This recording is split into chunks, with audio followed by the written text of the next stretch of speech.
daughter, about 2 years old at the time, actually slipped through the bars and went straight into the tomb. And was looking into these lucky life, and we're like, not sure what to do, trying to get her out, but that's another story. Then she got out, she's okay, she's living in New Jersey. Okay, anyways, what do we have inside this room? There's some interesting graffiti. And look at this image from Professor Levine's book. You can see that number 2 there, there's kind of a stag, and below it there's an interesting boat. And number 4 lists 5 representations of a menorah. Very crude, obviously, but they all clearly have urban branches. So it's impossible to say how this connects to the menorah in the temple. It's reasonable to assume that the graffiti artist here is trying to mark the walls with some kind of Jewish symbol, but it's also difficult to say when exactly this graffiti was inscribed into the walls and whether or not the artist, if I can use that term, was actually familiar with the shape of the menorah. So let's get past this particular example, although it's quite tempting. We also have a coin that's printed by King Antigonus in the year 37 before the Common Era. This is one of the kings of the Rothschild'S, and one may assume that he had a good look at the temple menorah. This particular coin also represents the arms of the menorah and the gently curved.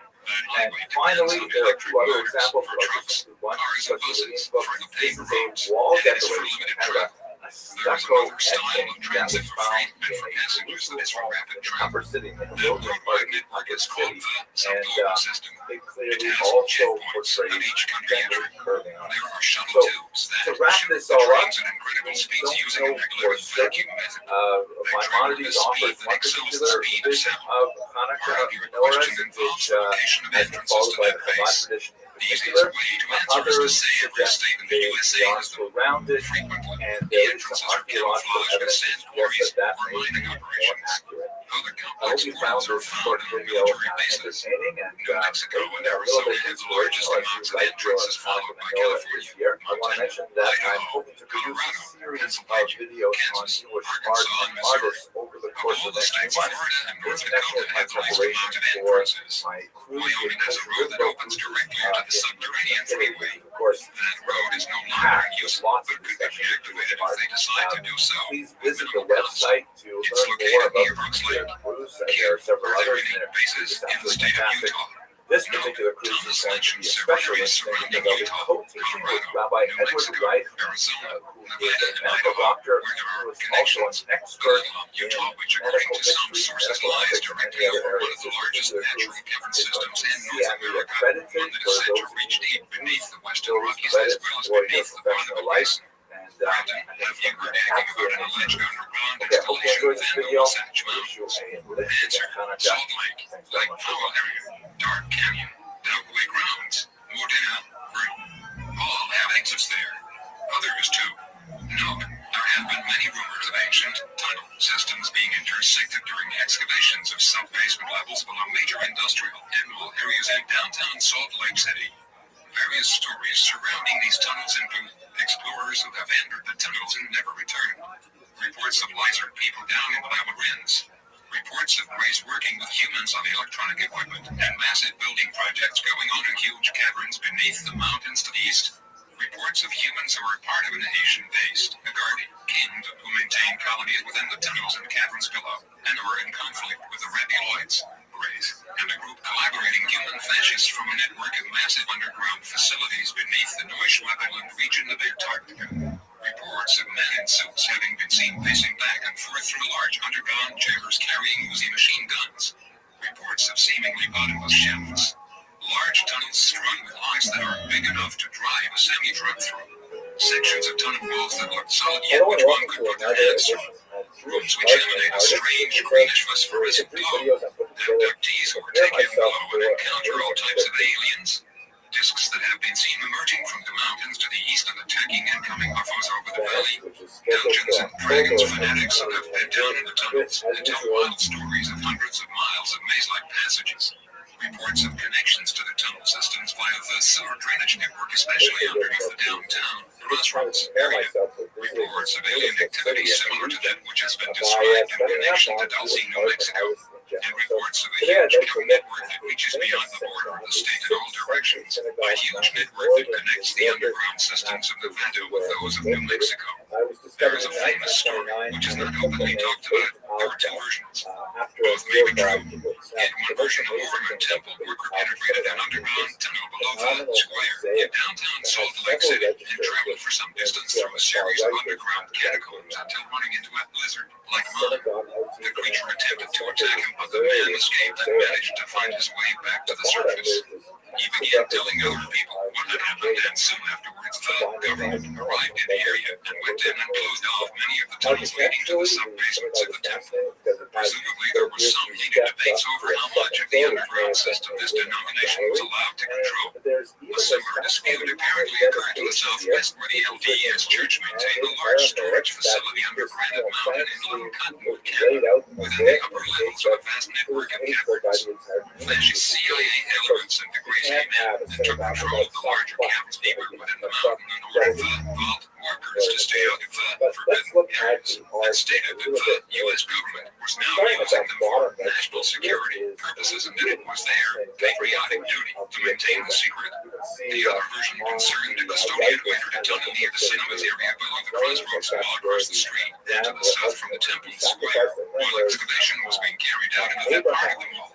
The workers period of the tunnel, and before long encountered serpent-type men, beat a hasty retreat, and told his fellow workers what he had seen. The FBI and local police soon arrived and sealed the tunnel. Another story involved a young man who, along with a friend, had used a chain tied to his pickup truck to wrap up the manhole cover in the area near the Mall Manfred Square. They navigated through a maze of sewer passages underneath and came to a shaft that descended in a series of 5 small rooms, one below the other, and from the bottom room the tunnel led south into a large chamber, wherein they saw a seemingly bottomless shaft. A large southwest tunnel strung with lights and large enough to drive a semi through, and the footprints of some type of 3-toed bipedal creature. Other sources imply that early pioneers and settlers of the area who explored these tunnels came in contact with and in some cases even joined with some of the Talosian Magi-stic Mayan underground colonies below the Salt Lake Flats, the Salt Lake Valley and Western Rockies. These sub-Rockies had formerly established territorial agreements with the reptiloids raised before the aliens began invading their subterranean lands below the Intermountain Western Mass in the early 1900s. The treaties were part of an attempt to stave off the possible interspecies conflict as skirmishes between the humanoids, Turos, and reptiloids arose within the cavern networks of North America had been increasing since the 1920s, 30s, and 40s. Because of a somewhat non-exclusive collective mind with which these humans interacted, it was decided that one possible way to convert the reptilians into becoming beings of emotion and compassion was to allow them access to the group consciousness. The reptiloids, however, once given access, immediately began taking advantage of the collective and used it to control the humans on a subliminal basis. The ease with which this occurred may have been enhanced by the fact that the reptiloids and Greys were already operating as part of a collective or group mind, one which was far more complex than the Ashtar or Astart collective itself, which many of the Persians depended on. This suggests that the reptilian collective or hive itself is absolutely void of any care, concern, or compassion for human beings. Individual reptiloids operating distinct from the Draconian collective might, however, be tamed by other collective-free humanoids in some cases, as some have reportedly been tamed by the Andropleidine worlds. If the non-humans could be severed from the collective, they might be deprogrammed and reprogrammed, so to speak, and even attain individual awareness and a degree of emotionalism. In such cases, it would not be advisable to give these creatures equal standing among humans, and absolute subservience and monitoring should be enforced even if means were found to sever them from the collective mind network. When dealing with the reptilian forces, unconditional surrender should be first offered, and if this is not accepted, then direct military action would be justified, especially in light of the many brutal abductees whom the Greys and reptiloids have taken captive, those who are still alive, to their underground systems. Most of the treaties that the humanoids had made with the reptiloids down under have since been broken, especially following the Group Wars of 1975 and the Dalsy Wars of 1979, during which time much of the underground United States space networks, which were funded by American tax dollars, by the way, were taken over by the Greys. Some sources have implied that the aliens took advantage of the chaos, especially during the Dalsy Wars, and commenced to invade and conquer several of the older underground colonies. This apparently led to a rift in the Ashtar collective, with many humanoids at high rates splitting off and joining with the Andropleidine Federation non-interventionists, and many reptiloids and harmless humanoid agents splitting off and joining with the interventionists of the Draco-Orion Empire. The Sirius B system, which, aside from Arcturus himself, has been the major center of Ashtar activity, has since been shaken by the split between the two opposing Asterian factions and reportedly raged through the Sirius system for several years, according to some contactees.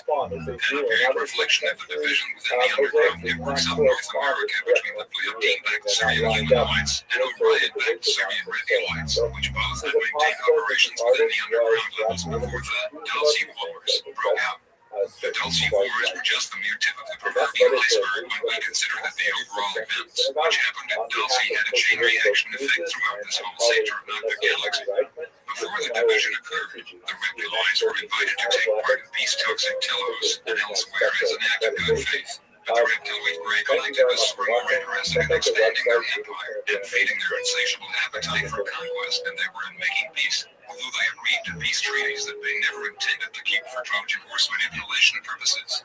There is a realm of collaboration such as that taking place in the underground facilities near Paradox, Nevada, where collectivist humanoids and reptiloids from Sirius and Salt still maintain a collaboration of necessity, In order to establish a global control system, however, a large number of humanoids within the underground systems are at war with the collectivist interventionist reptilian infiltrators who would otherwise assimilate these humanoids into their collective for deception, espionage, and mind control.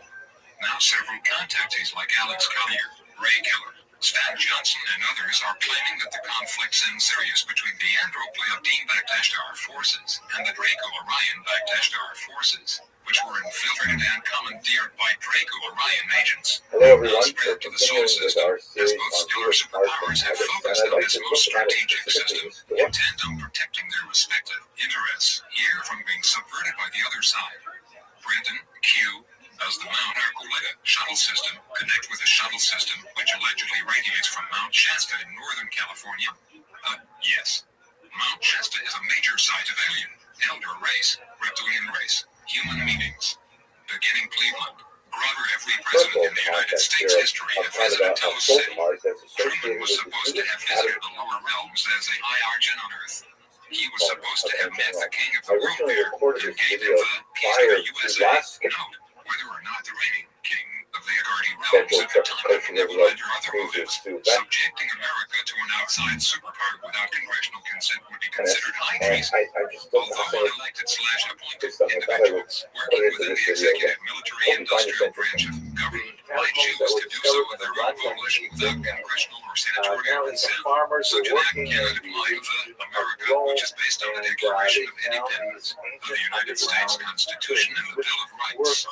There are apparently two nations occupying the United States, the traditional grassroots America established by the founding fathers and led by the military government, and the fascist but very large-backed underground nation led by the corporate government, which is contesting the original America on its own soil. Some predict an inevitable war between the electorate/constitutional/service government of the United States and the joint humanoid reptilian corporate/national global socialist/underground New World Order government, which incidentally was bought and paid for by American taxpayers and other unsavory money-making projects. This war will apparently provoke an on the United Nations/New World Order invasion of the USA, which, according to George Washington's famous vision of Valley Forge in 1777, will ultimately end with an American victory as a result of divine intervention. Something like this may be inevitable if freedom is to be preserved on this world and beyond. We should never forget, however, that the New World Order's elite and their draconian masters intend to depopulate the surface of this planet and the underground systems as well. According to one Navy intelligence source, the 33-plus Masons, there are allegedly several degrees above the 33rd degree, which interact directly with the draconians and are part of the interplanetary initiatory lodges, intent to set the left-wing caverns and the right-wing caverns against each other in order to depopulate the underground realms so that they can impose absolute Bavarian draconian global control of both worlds. The 33-plus and higher degrees, according to this source, intend to write out the infernal and super-secret fortified caverns, while the 33rd and lower degree Masons in their respective left-wing and right-wing armies will be left to die in the surface and subsurface wars. It may be that some of the 33-plus Masons intend to write out the Holocaust and their alternative 3 bases on the moon and Mars. If those bases are still active, remember, the roots of both the right-wing National Socialist and the left-wing Global Socialist agendas trace back to the period. Isn't it interesting that the legendary dragon has 2 wings, a right wing and a left wing, both of which are controlled by a single beast? In essence, when it comes right down to it, the war is between the Judeo-Christian-based Constitutional Republic of America and the Pacific Income-based Socialist Empire of Bavaria. Both the right and left-wing movements are Machiavellian extremes created by the Bavarian black nobility. Black here being a reference to something hidden that cannot be seen, and not skin color, in order to foment global chaos. There are several claims that the collaboration with the rebellions began with the Luciferian cult South Bavaria, and was later brought into America via the infiltration of the Scottish Rite and the fascist core of the NSA CIA. There may have nevertheless been a rebellion presence below North America within the caverns that dates back several centuries. However, a massive rebellion infestation of these underground systems seems to have begun near the beginning of the 20th century. Mount Archuleta might be considered the capital of the alien segment of the secret Bavarian Draconian New World Order government in America, with the deep underground systems beneath the Denver International Airport being the capital of the human segment of the secret government. Brandon, Truman received assurance to new high-tech knowledge and victory over all enemies on Earth.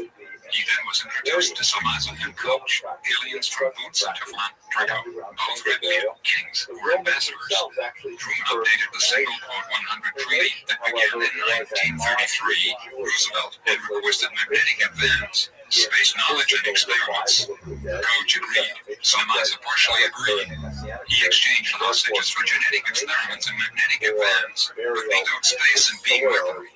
Q, did you notice any involvement of high-level Freemasons, Rosicrucians, or Jesuits within the underground installation and door of the aliens?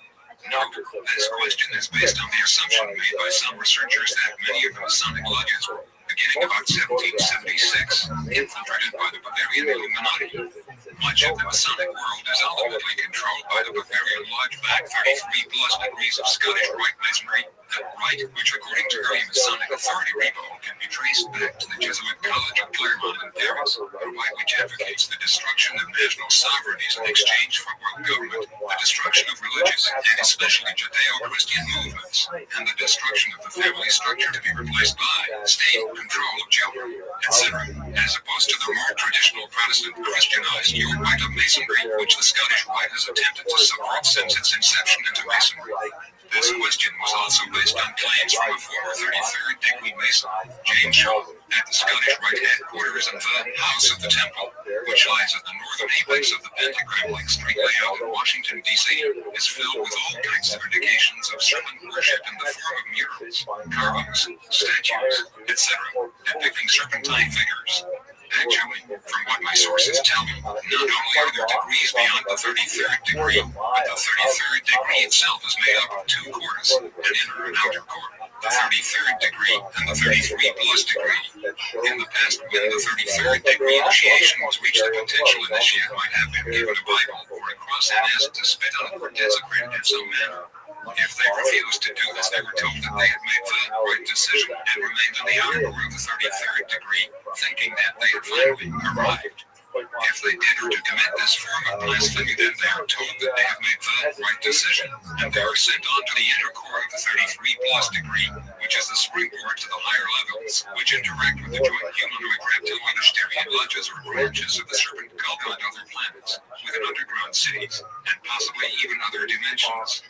One source informs me that former President George H.W. Bush, who was at one time the head of MJ-12, had attained to the 42nd degree. However, he may have attained to even higher levels since that time. I would guess that the one who holds the highest level of initiation would be the Dragon King of Draconis himself, or whatever appellation the leader of the leaders of the Draconian Empire may go by. Well, I hope you found that interesting. I really found it fascinating, and I hope that you will be able to join us on the Gems of Northern Italy tour, which is planned for October of 2022. I'm really looking forward to it. I'm going to be on that trip to Dublin, also with my colleague Rabbi Dr. Edward Wright, who does some fascinating stuff on Jewish medical ethics. We're actually going to be CME accredited for this, and I think that's really great for all of you physicians who are interested in joining us. So I hope you enjoyed the video. Thank you very much for watching. I've heard the two, but I haven't seen proof with my own eyes. The aliens do allegedly have bases on several moons of Jupiter and Saturn. The CIA operates in other countries, but I've never heard they operate on other planets. Note, perhaps we should have referred to the CIA's superior agency, the NSA, whose personnel reportedly pilot the black budget UFOs between the Luna and Greenland bases. Brandon, Q. Have you heard any hints or rumors suggesting that there may be lower levels beneath the Ultra 7 level of the Dulce base, and also where these might lead to and what they might consist of? Answer, yes. Your guess is as good as mine. Sure, there was lots of talk, but that doesn't mean it's there. However, I will tell you I saw elevators that were off limits unless you had a number of higher security clearance. At the base, information is supplied to me I didn't need to know, basis only. My clearance was Ultra 7, Q. Some insist that the U.S./secret government has developed its own discraft based largely upon top-secret anti-gravity experiments carried out by the Nazi German scientists during World War II. Have you heard anything referring to this? Answer. When I was working in photo security, heard a lot of talk. Never saw the proof, but once in the Air Force I developed a roll of film that showed a craft like a Adamski's with a swastika on the side. Note, a letter from Single Kotar. J.M. of Pennsylvania, dated January 31st, 1991, stated, I have a lot of UFO videos. I also have The Secret Land, 1947. It shows Bunker's Oasis and says they discovered warm land at the South Pole. One German author claims the Nazis had a photo finish fight with Byrd. At the end of the movie, it says, Byrd's intrepid 4,000 men and defeated Antarctica's toughest battalions. I don't think they were talking about the weather. Another source has stated that there were losses on both sides, and the battle for Antarctica against the Nazis' last battalion, which had fortified themselves in underground bases below the mountains of Neuschwaben Inland, Antarctica, ended in a stalemate. Question. Why would Adolf Hitler and Eva Braun commit suicide after Hitler had spent so much energy executing over 5,000 Nazi officials whom he suspected were behind his assassination attempt at the Wolf Bunker, especially if he had a way of buying a secret Nazi South Polar base? The March 18, 1994 issue of the Plain Dealer, Cleveland, Ohio, carried a hippie story titled Doctors Find Burned Body Could Not Be Hitler's. Excerpt simply. French forensic experts say the chartboard said to be Hitler's is not his body.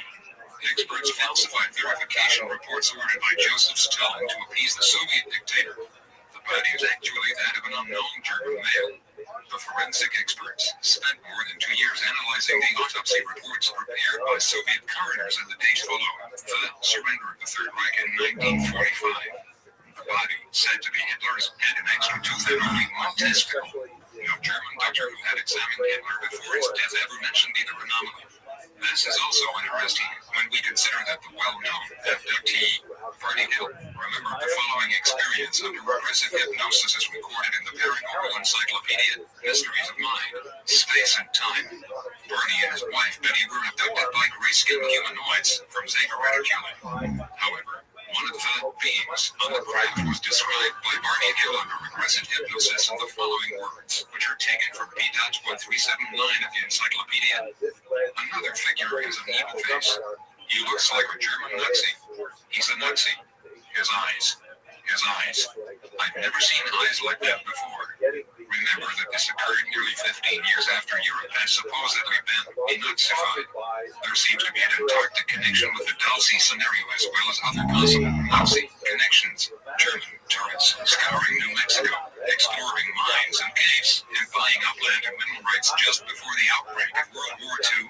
The Nazi-connected CIA's involvement and their placement of several Nazi SS agents who had been brought into the United States via Project Paperclip within the Dulce and other underground facilities, the involvement of secret Bavarian lodges of Dulce, and the possible Antarctic and Dulce connection to alternative 003 single quote. Another interesting connection is the fact that the secret Nazi teams involved in the construction and operation of the underground bases below the mountains of Neuschwaben and elsewhere in Antarctica were called Alpha teams. Ultra is also the code name for the Dulce base. Also, there seems to be a direct connection between the Dulce base and the Montauk base in Long Island, which was Slash's, reputedly jointly operated by the Draconian reptiloids, Orion Greys and the Bavarian Thought Society, which had backed the Nazi agenda. Brendan, Q, Tom, did you have access to the alien craft? Were you ever inside any of them? Answer, yes. I frequently saw them in the garages. There were quite a few of them. The main fleet is stored at Los Alamos. Yes, I entered several crafts. There were two things that stick in my mind. The odd spongy feeling of the floors, and the unusual pinkish-purple color of the lighting. The crew stated the floor becomes rich in flight, and the purple tint of the lighting changes to bright blue light. The entire inside of the aircraft are scaled down in size when compared to the average human. The halls were curved and narrow, but somehow, when inside it appears bigger than it looks. Certain areas, the outermost sections, almost felt and looked alive. I was never taken up in one. Q, can you give me more information on the reptilian race? What do they do on the 6th level? The area called Nightmare Hall. Answer, the worker caste does the daily chores, mopping the latex floors, cleaning the cages, bringing food to the hungry people and other species. It is their job to formulate the proper mixture for the Type 1 and Type 2 beings that the Draco race has created. The working caste work at the labs as well as at the computer banks. Basically speaking, the reptilian races are active at all levels of the Dulce base. There are several different races of aliens that work on the section of level 6. No doubt some collaborating Nordic factions included. Brandon, that section is commonly called the alien section. The Draco are the undisputed masters of the 5-6-7 levels. The humans are second in command of those levels. I had to work with one large Draconian boss frequently. His name is difficult to verbalize. Klaus Fest, pronounced throaty pies SHH fascist. I usually called him Clarge, and he hated it. The Draconian leaders are very formal when talking to the human race. These ancient beings consider us a lower race. George called me Leader Costello, but it was used in a sarcastical way. However, the worker caste is friendly enough, as long as you allow them to speak first. They will answer if you address them. They are very cautious beings, and consider most humans to be hostile. They always seem surprised when they found many of the humans were open and trustworthy. There is no fraternizing with the aliens off hours. It is forbidden to speak to any alien race in the halls or in the elevator without a clear business-oriented reason. Humans can talk to humans, and aliens can speak to aliens, but that is as far as it goes. At the work site, however, it's different. There is free speech in the labs. The camaraderie found in the labs also reaches the computer bank section. In those areas, everybody talks to anybody. However, everything changes the minute you cross the threshold of the hall. Instantly, all conversations become strictly formal. Hard as it was, several times I had to arrest someone, simply because they spoke to an alien. It's a strange place. Q, exactly what first made you aware that something was wrong at Dulcie? Seems to me that a place as obviously horrible as this one wouldn't need an Einstein to know that this is a crime site. What took you so long? Are you the guy who blew the whistle? Answer. There are several things you should know about. I took an oath, under the penalty of death, that no matter what I saw and heard, I will never divulge the information. Also, I signed a waiver that states I would willingly give up my life if I was found guilty of treason. At the Dulcie-based treason is anything that mentions the details of daily operations of this facility when outside the confinement of this base. When I first arrived, the need-to-know policy was in effect. The story of the honchos told us was that this is a drive-by transfer facility with advanced technology, doing advanced adventurous methodology for medical and mental gains, which is a fancy way of saying they do really risky things with human life just to see what would happen. If a medical cure happens, it will be heralded on the surface of the earth as a marvelous new cure, saying it was found after years of research at some well-known medical lab. The real story of the cure is never explained.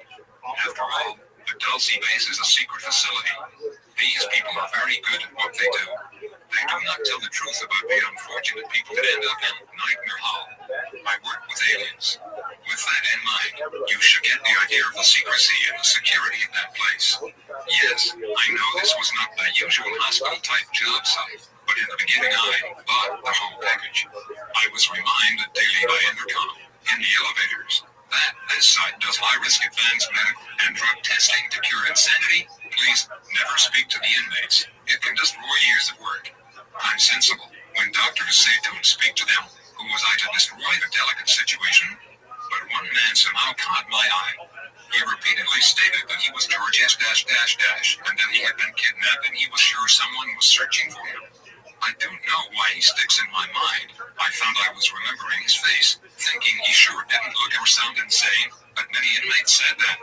The next weekend I convinced a friend of mine, a club, to run a check on the guy, saying I had run in with him and was curious. I didn't mention the base at all. It was a sickening feeling when the computer confirmed that George S. was missing. What's worse, the cops thought he was just another guy that got tired of the daily grind and split. That was the beginning. Am I the one that blew the whistle? No. The next Monday, I searched for George, but he was gone. There were no records that explained what happened to him. It was another security officer that came to me saying he and some lab workers wanted an off-duty meeting at one of the tunnels. Hello and welcome to another Curiosity took over, and I said okay that night. About 9 men showed up. They said they knew they were risking me turning them in, but they wanted to show me some things they thought I should see. One by one, they showed records that proved many inmates were missing people. There were newspaper clippings and even photos that they had somehow smuggled into the base. They hoped to smuggle them back out without me turning them into the honchos. I could see the fear in their faces as they spoke. One man had stated he would rather lose his life by trying than to lose his soul by not doing anything at all. It was that remark that turned the tide. I told them about George and the things I found out about him. After a few hours, we pledged to attempt to expose the Dulce base. Q. The name Nightmare Wall is descriptive, but sure if it was a regular name, what was it called in the manuals? Answer. In the manuals, it was called the Vivarium. It describes Dulce base as a secured facility for tending bioforms of all types. It is reported as Rothschild'S, a private subterranean bioterminal park with accommodations for animals, fish, fowl, reptile, and mankind. After seeing this park, the name Nightmare Hall is far more accurate than the manual. The accommodations for the inmates of Nightmare Hall fall short of the pretty picture the manual describes. Q. You mentioned one rebellion leader, Connor Fish. Do you know anything about him? Like, where is he from? Is he from Earth or some other planet? Answer. His name means keeper of laws. They received their name after they reached the age of awareness. They do not recognize time as an important factor in being aware the way humans do. Upon their age of awareness, they are cognitive of the station or position they are destined to fulfill. At that time they chose or allowed someone to choose their name. Their name will include the position they hold in several personally chosen letters. Each letter is a personal meaning, known only to the alien and the one that chose their name. Since Tarsh's name means keeper of the laws, his name includes Tarsh, never or keep. Base word for negotiate, and fast, law. Base word fast or bind. Rebellions choose to be not only private and secretive of the location of their main place, to them birth or emergence of life is considered as one of the sacred rights of life. They consider Earth their territory, homeland, and several reptoids discuss several star maps. Most of those stars were within the Milky Way. Within those star maps lies the stars and planets of the allegiance, Earth being one of the planets in their trade routes. If any human has clear questions about the allegiance, the aliens referred the questions to the Draco. The Draco, in turn, referred the questions to the supervisor. I did not have that information about the stars, because information was supplied on a need-to-know basis. I didn't need that information. Q. Did any of the working cast join in the revolt? Could you give me some names? Answer. A few of the reptilian janitorial crew let us know that they knew we were attempting to sabotage the work going on in the 6th and 7th levels. One of them, with the name Shaw, secretly formed a small group of reptoids with the same mindset as Mike. Note. Take note of the similarity between this scenario and the NBC miniseries V, which is now available on video cassette after years of non-availability. I have it on good authority that the original author of the V idea was an investigator who knew Thomas Castillo on a personal basis. He had connections in Hollywood and had written a motion picture script, which was in turn seen and borrowed without permission by an NBC employee and rewritten as a miniseries. The show was based on reptilian humanoids from Sirius B who had come to Earth under the guise of malevolent human-like space brothers to bring a new order of universal peace. In reality, they had a secret agenda to rape planet Earth of her resources and steal her people with biological sustenance. This agenda was being contested by a human resistance who refused to fall for the reptilians' facade, and these resistors were in turn working with the secret fifth wheel of the reptilians, who did not agree with the leader's agenda for planet Earth. Could this miniseries have had an actual basis in a bizarre reality? Granted, Shaw took upon himself the danger of informing me. He was as open as is possible in a unique situation. On the day I found out about it, I was inspecting a camera near the exit tunnel. He approached, stepped down, and told reptilians average about 7-8 feet in height according to most witnesses. Granted, seemingly scraping some non-existent dirt, and he quietly said, a few of us agreed that you were singular and the rest were using human parts. If true, look away. I'll meet you. If it's so true, it's part of my life now. My heart almost leapt out of my chest, but I silently walked toward one of the wide halls. For the rest of my life, I remember those words. It was the first time I knew reptilians could have individual thoughts and opinions. Basically, they formed a uniform front with a small variety of interests. For at least, that was what we had thought. It was a couple days before I heard from him again. As he walked beside me in the 6th level St. Phyllis Hall, I heard him say, "Enter the exit tunnel on the 6th level, north, after your shift." The next few hours were long and filled with thoughts of betrayal, or worse, but I shouldn't have worried. I contacted one of the the original 9, resistance, men, and let him know, just in case. Gordon wanted to go with me, but I convinced him to wait a few feet from the exit and pretend he was having trouble with his card, electric, like a golf card. When I got there were 3 of them. Shell formerly introduced Fast Shock. My shop name base word is Shock Resist. With that, I quickly grabbed Gordon from the hall, and the 5 of us took and walked in the dark tunnels about 3 hours. After that day, the joint resistance group got bigger Hello and and welcome to another video ultimately, from the getting Jewish when the Widows and military Heirs itself was Conspiracy. initiated via the exit tunnels, and they executed anybody on their list, human or reptilian. We fought back, but none of the working castes had weapons, nor did the human lab workers. Only the security force and a few computer workers had flash guns. It was a massacre. Everyone was screaming and running for cover. The holes and tunnels were filled as full as possible. We believe it was the Delta Force because of the uniforms and the method they used that chose to hit at Chef Change, an effort that killed as many as named on their list. No, if Thomas Costello is correct in his assertion, and based on his overall revelations, as well as the revelations of others such as Robert Lazar, Phil Schneider, etc., the Dalsy Wars were the result of at least 5 overlapping factors or scenarios, which converged at more or less the same time, or related to each other. This may have also involved a conflict of interest within MJ12 itself, and apparently involved different security forces, including the Delta Force, Black Barons, Air Force Barons, Secret Service, FBI Division 5, CIA Stormtroopers, and Dalsy-based security. The various factors which seem to have played into the Dalsy Wars would include animosity towards the graceful slaughter of several scientists and security personnel of the Green Wars below Area 51 3 years earlier, as described by former MJ12 Special Studies Group agent Michael Wolff. Accident. Encounters between aliens and human construction workers and security forces near Dalsy as described by Phil Schneider. An attack on the Dalsy base, resistance, that was apparently ordered by die-hard collaborators and deep-level intelligence as described by Thomas Costello. An attempt to rescue several of our scientists who had been captured by the aliens after they had discovered photograph deception involving a violation of the established treaties. That is the permanent abduction of thousands of humans to the Dalsy and other bases for God only knows what purposes. As described by John Lear, could it be that J12/B540 was unaware of these abductees, yet their superior agency, the Black Monk/Magic Agency, was aware and had agreed to an actual exchange of human life for technology? And another factor would involve a dispute over whether human security personnel could carry flash guns as opposed to machine guns. All of these were apparently contributing factors to the altercations, which raged throughout the Dalsy base beginning in 1979. Granted, we, to this day, do not know who betrayed us. Gordon Henry ran beside me as we ran into the third-level exit tunnels, and he died when several bullets slammed into his back. I vaporized an assassin and kept running, and I'm still running. Gordon will be remembered. Q, tell me more about the flash gun. Is it difficult to operate, or is it like the weapon on Star Trek? Blessed is the heart who is strength to stop it Answer, it is an advanced beam weapon that can operate on 3 different phases. Phase 1, like Star Trek, can stun and maybe kill if the person is a weak arm. On Phase 2, it can levitate anything no matter what it weighs. Phase 3 is a serious business mode.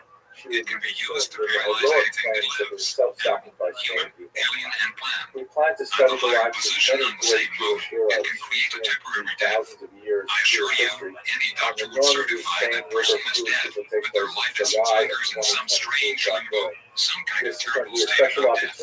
In 1 to 5 hours, the person will revive, slowly. First, the bodily functions will begin, but in a few minutes, consciousness followed with full awareness. In that mode, the alien scientists reprogram the human brain and plant false information. When the person awakes, he recalls. The false information is information he gained through life experience. There is no way for a person to learn the truth. The human mind remembers and believes completely the false data. If you attempt to inform them, they would laugh or get angry. They never believe the truth. Their mind always forgets the experience of reprogramming. You asked if the flash gun is difficult to operate. A 2-year-old child could use it with one hand. It resembles a flashlight with black glass conical inverted lens. On the side are 3 recessed knobs and 3 curved grooves. Each knob is sized differently. The closer the knob to the hand, the less the strength. It's that simple.